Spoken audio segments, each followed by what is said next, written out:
Hello student, good morning to everyone. आज हम लोग ह्यूमन रिप्रोडक्शन चैप्टर में पढ़ रहे थे। पीछे हम लोगों ने देखा था और उसके बाद अब जो टॉपिक है वो गैमेटोजेनेसिस का है। गैमेटोजेनेसिस का है ना। गैमेटोजेनेसिस का टॉपिक है। गैमेटोजेनेसिस के बारे में जानते हैं कि gametogenesis is the process in which male and female sex cell are form from male and female gonads. ठीक है, तो ये डिफाइन है। अब इसको तोड़ा जाता है। गैमेटोजेनेसिस फर्स्ट वर्ड इसमें गैमेटोज है ना। गैमेटोज इक्वल टू गैमेट्स है। गैमेट दो तरह के होते हैं, मेल एंड फीमेल गैमेट।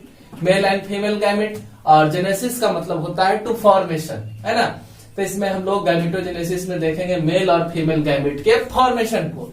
इसमें होता क्या है, तो male and female sex cell, है ना। Male and female sex cell क्या करते हैं, हम जानते हैं कि हमारे सेक्स सेल कहाँ प्रेजेंट रहते हैं, मेल और फीमेल गोनाड्स में, है ना। तो मेल और फीमेल गोनाड्स कौन कौन है, टेस्टिस एंड ओवरी जो है मेल एंड फीमेल गोनाड्स है। तो टेस्टिस और ओवरी के अंदर ये सेक्स सेल प्रेजेंट होते हैं, है ना। जर्म सेल कहा जाता है। और इससे जो है वो गैमेट का फॉर्मेशन होते हैं। और ये गैमेट्स कौन कौन है, तो स्पर्म और ओवम, ये दो तरह के गैमेट का फॉर्मेशन गैमेटोजेनेसिस के प्रोसेस के अंदर होता है। तो स्पर्म के फॉर्मेशन को स्पर्मेटोजेनेसिस कहा जाता है, ओवम के फॉर्मेशन को oogenesis कहा जाता है। अब देखिए थोड़ा सा डिफरेंस है, ये क्या कहते हैं, स्पर्म फॉर्मेशन में, स्पर्मेटोजेनेसिस में और oogenesis में क्या क्या डिफरेंस है, वहां एक चार्ट वाइज यहाँ बनाया गया है। इसे समझने का प्रयास करें। तो सबसे पहला है कि स्पर्म का फॉर्मेशन कब होगा, तो स्पर्म का फॉर्मेशन जो है एट प्यूबर्टी, है ना। हम जानते हैं प्यूबर्टी जो है स्टार्ट होता है कब, सेकेंडरी सेक्सुअल के कैरेक्टर के आ जाने के बाद, है ना। सेकेंडरी सेक्सुअल कैरेक्टर आते हैं। सेकेंडरी सेक्सुअल कैरेक्टर मेल और फीमेल का अलग अलग है। तो उस कैरेक्टर के आ जाने के बाद जो है ना, क्या होता है, तो हमारे टेस्टिस के अंदर एक जगह है सेमनीफेरस ट्यूबुल्स। सेमनीफेरस ट्यूबुल्स में, है ना, मेल जर्म सेल प्रेजेंट होते हैं। और ये मेल जर्म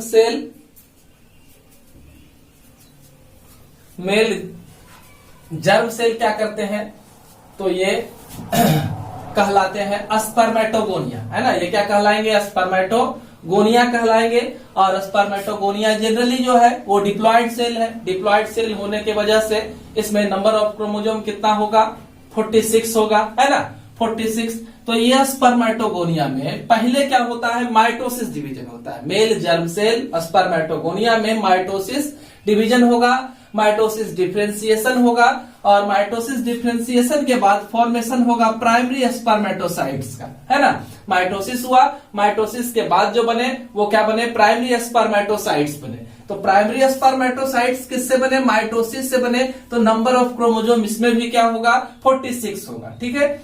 अब प्राइमरी स्पर्मेटोसाइट जो है उनमें फर्स्ट मियोटिक डिवीजन होगा। फर्स्ट मियोटिक डिवीजन कंप्लीट होगा। और फर्स्ट मियोटिक डिवीजन कंप्लीट होगा तो क्या होगा कि सेकेंडरी स्पर्मेटोसाइट्स का फॉर्मेशन होगा। किसका फॉर्मेशन होगा, सेकेंडरी स्पर्मेटोसाइट्स का फॉर्मेशन होगा। और यहां पर मियोटिक डिवीजन हो गया, रिडक्शनल डिवीजन हो गया। इस वजह से नंबर ऑफ क्रोमोसोम जो है वो हाफ हो जाएंगे, है ना। हैप्लॉइड सेल का फॉर्मेशन स्टार्ट हो चुका है सेकेंडरी स्पर्मेटोसाइट्स में, ये हो गया। उसके बाद सेकेंडरी स्पर्मेटोसाइट में क्या होगा, सेकेंड मियोटिक डिवीजन होगा। हम लोगों ने 11th क्लास में मियोसिस डिवीजन के बारे में पढ़ा।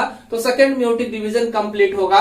और सेकेंड मियोटिक डिवीजन के कंप्लीट होने के बाद फॉर्मेशन होगा किसका, स्पर्मेटिड्स का फॉर्मेशन होगा। किसका फॉर्मेशन होगा, स्पर्मेटिड्स का फॉर्मेशन होगा। और ये स्पर्मेटिड्स डिफरेंशिएट करेंगे। डिफरेंशिएट करने के बाद बनाएंगे क्या, स्पर्मेटोजोआ का फॉर्मेशन करेंगे। ठीक है। तो हम लोगों ने स्पर्मेटोजेनेसिस को पूरा देखा। क्या क्या देखा, पहले था स्पर्मेटोगोनिया, उसमें माइटोसिस सेल डिवीजन, जिसके वजह से primary spermatocyte number of chromosome 46 रख रहा था। इसमें फर्स्ट मियोटिक डिवीजन कंप्लीट हुआ तो सेकेंडरी स्पर्मेटोसाइट का फॉर्मेशन हुआ। रिडक्शनल डिवीजन के होने की वजह से नंबर ऑफ क्रोमोसोम 23 हो गया। फिर स्पर्मेटिड का फॉर्मेशन हुआ सेकेंड मियोटिक डिवीजन कंप्लीट होने के बाद। और ये स्पर्मेटिड डिफरेंशिएट करके फॉर्म क्या किए, तो स्पर्मेटोजोआ का फॉर्मेशन किए।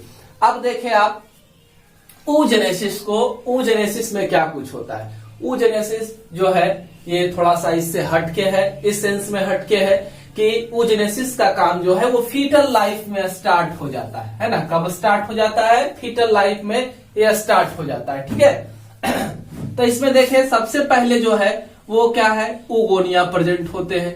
जब चाइल्ड जो है एम्ब्रायोनिक स्टेज में होता है, एम्ब्रायोनिक स्टेज में ही जब सेक्स का डिटर्मिनेशन हो जाता है, उस कंडीशन में क्या होता है, ओवरी के अंदर में फीमेल जर्म सेल यानी कि oogonia में माइटोसिस डिफरेंशिएशन होगा। एम्ब्रायोनिक स्टेज में है ना, माइटोसिस डिफरेंशिएशन होगा और माइटोसिस डिफरेंशिएशन के बाद माने माइटोसिस सेल डिवीजन पूरा कंप्लीट होगा और तब जाकर के प्राइमरी स्पर्मेटोसाइट्स का फॉर्मेशन हो जाएगा, है ना। एम्ब्रायोनिक स्टेज में ही क्या हो जाएगा, प्राइमरी स्पर्मेटोसाइट का फॉर्मेशन, प्राइमरी oocyte का, है ना, प्राइमरी oocyte का फॉर्मेशन हो जाएगा। और जब चाइल्ड का बर्थ होगा, है ना, तो चाइल्ड का जब बर्थ होगा, बर्थ होने के बाद इसमें क्या होगा, फर्स्ट मियोटिक डिवीजन कंप्लीट होगा, चाइल्डहुड में ही कंप्लीट होगा मियोटिक डिवीजन। यानी कि इसमें नंबर ऑफ क्रोमोजोम कितना रहेगा, 46, है ना। अभी इसमें नंबर ऑफ क्रोमोजोम 46 है। चाइल्डहुड में फर्स्ट मियोटिक डिवीजन कंप्लीट होगा, है ना, और तब क्या होगा, प्यूबर्टी आते आते फर्स्ट मियोटिक डिवीजन पूरा कंप्लीट हो जाना है, ठीक है। तो फर्स्ट मियोटिक डिवीजन जब कंप्लीट होगा तो सेकेंडरी oocyte का फॉर्मेशन होगा आफ्टर प्यूबर्टी यानी इन प्यूबर्टी, ठीक है। सेकेंडरी oocyte का कंप्लीट होगा, सेकेंडरी oocyte बनाएंगे तो यह सेल डिवाइड किया तो 2 सेल का फॉर्मेशन हुआ। एक सेल सेकेंडरी oocyte कहलाएगा और दूसरा सेल जो है फर्स्ट पोलर बॉडी के नाम से जाना जाएगा। दूसरा सेल किस नाम से जाना जाएगा, फर्स्ट पोलर बॉडी के नाम से जाना जाएगा, ठीक है। आप देखें कि फर्स्ट पोलर बॉडी तो ऐसा ही रह जाएगा, इसका आगे हम लोग देखेंगे। दूसरा जो है कि फिर इसमें क्या होगा, सेकेंडरी oocyte में सेकेंड मियोटिक डिवीजन कंप्लीट होगा, सेकेंड मियोटिक डिवीजन कंप्लीट होगा तो फिर 2 सेल बनेगा, एक पोलर बॉडी का फॉर्मेशन कर लेगा और एक जो है वो ओवम का फॉर्मेशन होगा। तो आप यहां देखें जब फर्स्ट मियोटिक डिवीजन कंप्लीट हुआ तो सेकेंडरी oocyte में नंबर ऑफ क्रोमोजोम कितना रहेगा, तो सेकेंडरी oocyte में नंबर ऑफ क्रोमोजोम 23 रहेगा, ठीक है। फिर ओवम जब फॉर्म होगा तो यह जो 23 क्रोमोजोम को रखेगा ये भी रखेगा, तो ये फीटल लाइफ कंप्लीट हुआ, है ना। और फीटल लाइफ के साथ oogonia के फॉर्मेशन को हम लोगों ने देखा, oogenesis को देखा, कैसे कैसे ये कंप्लीट हुआ इसको हम लोगों ने देखा। अब हम लोग आगे देखते हैं कि कैसे कैसे स्पर्मेटोजेनेसिस का प्रोसेस कंप्लीट होता है। स्पर्मेटोजेनेसिस के प्रोसेस को हम लोगों ने डायग्रामेटिकली देखा। अब हम लोग जानते हैं कि सारा वर्क जो है वो टेस्टिस के अंदर होता है। टेस्टिस इस तरह से स्ट्रक्चर है, स्क्रोटम के अंदर बंद रहता है। इसके अंदर टेस्टिकुलर, इससे पहले वाला वीडियो में सारा डिस्क्रिप्शन है, अगर आप लोगों को जानना है तो पीछे वाला वीडियो को देख सकते हैं। चैनल को अगर सब्सक्राइब नहीं किया तो चैनल को सब्सक्राइब करेंगे, है ना। वीडियो पसंद आए तो लाइक बटन दबाएंगे, लाइक करेंगे, शेयर करेंगे, है ना। तो ये हमारा क्या है, टेस्टिकुलर कंपार्टमेंट है और इसके अंदर ही सेमनीफेरस ट्यूबुल्स मौजूद रहता है। मेल रिप्रोडक्टिव ऑर्गन के नाम से वीडियो है और उसमें पूरा डिस्क्रिप्शन इसका दिया गया है, वो आप देखेंगे। तो सेमनीफेरस ट्यूबुल्स के अंदर का सारा काम को हम लोग देख रहे हैं। सेमनीफेरस ट्यूबुल्स के अंदर ही जो है वो क्या मौजूद है, तो हमारे मेल जर्म सेल जो है मौजूद है। मेल जर्म सेल, अब यहाँ पर हम लोगों ने क्या किया है, टीएस ऑफ सेमनीफेरस ट्यूबुल्स यहाँ लिया गया है।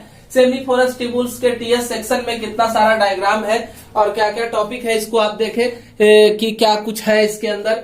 तो सबसे पहले हम लोग देखते हैं ये ब्लड कैपिलरीज वगैरह है और यहाँ पर सेमनीफेरस ट्यूबुल्स के अंदर जो है क्या है, स्पर्मेटोगोनियम मौजूद है ना। क्या है, मेल जर्म सेल है, स्पर्मेटोगोनियम यहाँ मौजूद है। स्पर्मेटोगोनियम मॉडिफाई हुआ, प्राइमरी स्पर्मेटोसाइट का फॉर्मेशन किया। प्राइमरी स्पर्मेटोसाइट जो है सेकेंडरी स्पर्मेटोसाइट का फॉर्मेशन करेगा। सेकेंडरी स्पर्मेटोसाइट स्पर्मेटिड में बदल जाएगा और ये फिर स्पर्मेटोजोआ में फॉर्म हो जाएगा। तो इस तरह से डायग्राम देख रहे हैं, बीच बीच में सर्टोली सेल है, यह जो है न्यूट्रिशन प्रोवाइड करने का काम करता है। अब एक टर्म पूछा जाता है बराबर, स्पर्मियोजेनेसिस, है ना। Spermiogenesis, a process in which a spermatid transform into a spermatozoa or a sperm is called spermiogenesis। तो एक प्रोसेस है जिसमें स्पर्मेटिड्स जो है मॉडिफाइड कर जाते हैं, बदलते हैं किस पे, स्पर्मेटोजोआ में, है ना। तो इसी को क्या कहा जाता है, स्पर्मियोजेनेसिस कहा जाता है। और जब स्पर्मियोजेनेसिस के उपरांत क्या होता है, तो स्पर्म का हेड जो है पूरी तरह से कवर्ड हो जाता है सर्टोली सेल से, है ना। तो फिर ये क्या है, अब ये यहाँ पर तो रहेगा नहीं, सेमनीफेरस ट्यूबुल से इसको बाहर निकलना है, तो इसके रिलीज आउट के प्रोसेस को ही क्या कहा जाता है, स्पर्मिएशन कहा जाता है, स्पर्मियोजेनेसिस और स्पर्मिएशन। तो release of sperm from seminiferous tubules is called spermiation. ठीक है, स्पर्म का बाहर निकल जाना है ना, स्पर्मिएशन कहलाता। अब देखिए इसके हार्मोनल कंट्रोल को देखना है कि कैसे कैसे हार्मोन के द्वारा हमारा गैमेटोजेनेसिस, स्पर्मेटोजेनेसिस जो है वो कंट्रोल होता है। तो सबसे पहला है कि हमारा हाइपोथैलेमस एक हार्मोन का सिक्रेशन करता है, GnRH, है ना। हाइपोथैलेमस एक हार्मोन का सिक्रेशन करता है, GnRH। ये एंटेरियर पिट्यूटरी के ऊपर वर्क करता है। एंटेरियर पिट्यूटरी से इसके रिजल्ट में दो हार्मोन निकलता है, LH और FSH। LH का काम देखे, LH जाएगा, ल्यूटिनाइजिंग हार्मोन है, ये वर्क करेगा लेडिग सेल पर। लेडिग सेल के वजह से लेडिग सेल में क्या करेगा, जाएगा, तो ये लेडिग सेल स्टिमुलेट हो जाएगा और सिक्रीशन स्टार्ट करेगा किसका, एंड्रोजन का। ये सिक्रीशन स्टार्ट करेगा एंड्रोजन का, है ना। एंड्रोजन जो है सेकेंडरी सेक्सुअल कैरेक्टर के लिए रिस्पॉन्सिबल है और साथ साथ में स्पर्मेटोजेनेसिस को कंटिन्यू कराने का काम करेगा। ठीक है, इसके अलावा FSH है ना, FSH निकलता है यहीं से, तो ये सर्टोली सेल पर जाकर के काम करेगा। सर्टोली सेल से सर्टोली सेल सम फैक्टर को रिलीज करेगा और यह स्पर्मेटोजेनेसिस को कंट्रोल करने का काम करता है। एंड्रोजन बाइंडिंग प्रोटीन है, इनहिबिन है। पिछला वीडियो में पूरा विस्तार से दोनों का चर्चा किया गया है, एंड्रोजन बाइंडिंग प्रोटीन और इनहिबिन के बारे में। इनहिबिन जो है उसके सिक्रीशन को रोक देगा, स्टिमुलेट कर देगा। जब स्पर्मेटोजेनेसिस का फंक्शन कंप्लीट हो जाएगा तब उसको रोकने वगैरह का काम करेगा। ठीक है, अब देखते हैं कि स्पर्मेटोजेनेसिस क्यों जरूरी है। तो गैमेट का फॉर्मेशन होगा, इसके द्वारा कंटिन्यूटी ऑफ लाइफ बनी रहेगी, है ना। अर्थ पर क्रिएचर्स जो है लगातार क्या होते रहेंगे, फॉर्म होते रहेंगे। ये सब के लिए हमारा स्पर्मेटोजेनेसिस जो है नेसेसरी है, रिक्वायर्ड है और ये होना चाहिए, है ना। अब हम लोग देखते हैं डायग्राम, देखते हैं किसका, स्पर्म का डायग्राम देखते हैं, है ना। मैच्योर स्पर्म का डायग्राम कैसा हो सकता है, इसको देखते हैं।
इस तरह से डायग्राम है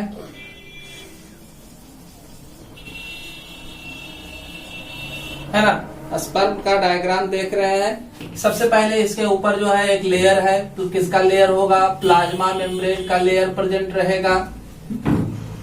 प्लाज्मा मेम्ब्रेन का लेयर प्रेजेंट रहता है इसके ऊपर। उसके अलावा क्या है, एक्रोसोम, इसके हेड के ऊपर, स्पर्म के हेड के ऊपर क्या प्रेजेंट रहता है, एक्रोसोम। यह गोल्जी बॉडी से बना हुआ है। यह खास तरह के लाइसिन एंजाइम को रखता है जिससे कि ओवम को पेनिट्रेट करने में आसानी हो, है ना। ओवम के दीवार को पेनिट्रेट करने में आसानी हो। ये इसका हैप्लॉइड न्यूक्लियस है, हैप्लॉइड न्यूक्लियस है। यह मिडिल पीस के नाम से जाना जाता है। मिडिल पीस में एक लार्ज अमाउंट में माइटोकॉन्ड्रिया प्रेजेंट होते हैं, है ना। और माइटोकॉन्ड्रिया इसको क्या करता है, मोटिलिटी प्रोवाइड करता है, एनर्जी प्रोवाइड करता है। साइटोप्लाज्म रहेंगे यहाँ, है ना। न्यूक्लियस और अदर ऑर्गेनेल्स जो है वो प्रेजेंट रहेंगे। यह स्पर्म का क्या है, टेल है ना। यह इसके मोटिलिटी में हेल्प करता है। एनर्जी का प्रोडक्शन माइटोकॉन्ड्रिया कर दिया और ये जो है उसको मोटिलिटी में हेल्प करने का काम करता है। ठीक है, ये हमारा स्पर्म का डायग्राम है। मिडिल पीस, ये ऊपर वाला इतना हिस्सा को आप हेड कह सकते हैं, ये मिडिल पीस हो गया और ये टेल रीजन हो गया। ठीक है, तो ये सब हम जानते हैं कि ओवम के अंदर पहुंचने वाला हिस्सा जो है सिर्फ और सिर्फ हेड है, वही अंदर इंटर करता है, बाकी जो हिस्सा है वो बाहर ही रह जाता है। ठीक है, पहले ही देखा oogenesis का प्रोसेस जो है एम्ब्रायोनिक स्टेज में ही स्टार्ट हो जाता है ना। एम्ब्रायोनिक स्टेज में ही मिलियंस ऑफ oogonia जो है वो मिलियंस ऑफ oogonia फॉर्म हो जाते हैं और ये धीरे धीरे मैच्योर्ड करते हैं। ठीक है, तो मिलियंस ऑफ oogonia का जो फॉर्मेशन हुआ तो सबसे पहले ये oogonia के ऊपर क्या हो जाता है, एक लेयर का फॉर्मेशन होता है। ये क्या कहलाता है, प्राइमरी फॉलिकल कहलाता है ना। प्राइमरी फॉलिकल बन गया, इसके ऊपर जो लेयर बनता है ना, ग्रैनुलोसा सेल का लेयर बन जाता है। किसका लेयर बनता है, ग्रैनुलोसा सेल का लेयर बनता है इसके ऊपर, और यह स्ट्रक्चर प्राइमरी फॉलिकल कहलाएगा और इस पूरे को प्राइमरी oocyte कहा जाता है। इसको क्या कहते हैं, प्राइमरी oocyte कहा जाता है। ठीक है, मिलियंस की संख्या बनते हैं, लेकिन जब प्यूबर्टी तक पहुंचता है तब मात्र 60,000 के आसपास जो है 60,000 ओवम जो है वो ओवरी के अंदर प्रेजेंट रह पाते हैं। बाकी जो है वो कोलैप्स हो जाते हैं, नष्ट हो जाते हैं, खत्म हो जाते हैं, है ना। और ये 60,000 ओवम भी हमारे पूरे लाइफ स्पान के लिए ये बहुत ज्यादा है, क्योंकि हर मंथ इच ओवरी से एक ओवम का फॉर्मेशन होता है, हर एक मंथ एक ओवरी से एक ओवम का फॉर्मेशन होता है। अगर इस तरह से देखा जाए 12 मंथ है ना, और 12 और लगभग 12 मंथ इन एक ईयर में है, तो 12 ओवम का जरूरत है। और इस तरह से टोटल जो है प्यूबर्टी के बाद से 12 साल और 50 साल हो गया मेनोपॉज का, है ना। मेनोपॉज का पीरियड कितना हो गया, 50 ईयर, 45 to 50 ईयर। तो इसके बीच में आपका मान लेते हैं 40 मान के चलिए, 40 ईयर 40 ईयर को 12 से गुना कीजिए। ठीक है, तो ये भी इतना ज्यादा है, लगभग कितना 480 ओवम का रिक्वायरमेंट होगा पूरे लाइफ स्पान के लिए। 500 ओवम जो है वो रिक्वायर्ड है बहुत ज्यादा, और 60,000 जो है वो ओवम प्रेजेंट होते हैं। तो आगे देखें, प्राइमरी फॉलिकल के ऊपर फिर क्या होता है कि इस तरह से एक और ग्रैनुलोसा सेल का लेयर कवर्ड हो जाता है, तब ये कहलाता है क्या, सेकेंडरी फॉलिकल कहलाएगा। ये क्या कहलाएगा, सेकेंडरी फॉलिकल कहलाएगा।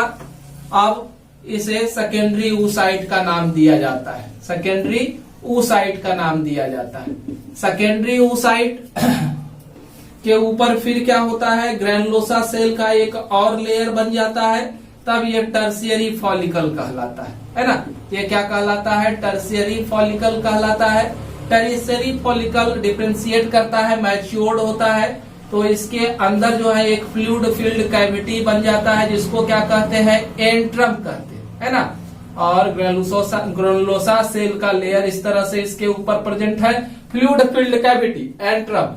और ये जो फुल स्ट्रक्चर है इसको ग्राफियन फॉलिकल कहा जाता है। इसे क्या कहते हैं, ग्राफियन फॉलिकल कहते हैं। यह मैच्योर्ड फॉलिकल है और यह ओव्यूलेशन के लिए रेडी है, यह ब्रस्ट करेगा, है ना, तो क्या होगा, ओवम रिलीज होगा। ठीक है, इस तरह से हमारा oogenesis का प्रोसेस जो है वो कंप्लीट होता है। टोटल oogenesis जो है इस तरह से कंप्लीट होता है। फ्लूइड फिल्ड कैविटी वगैरह देख लिए, तो ये हमारा oogenesis है। चैनल से जुड़े रहें, चैनल को सब्सक्राइब करें, वीडियो को लाइक करें, है ना।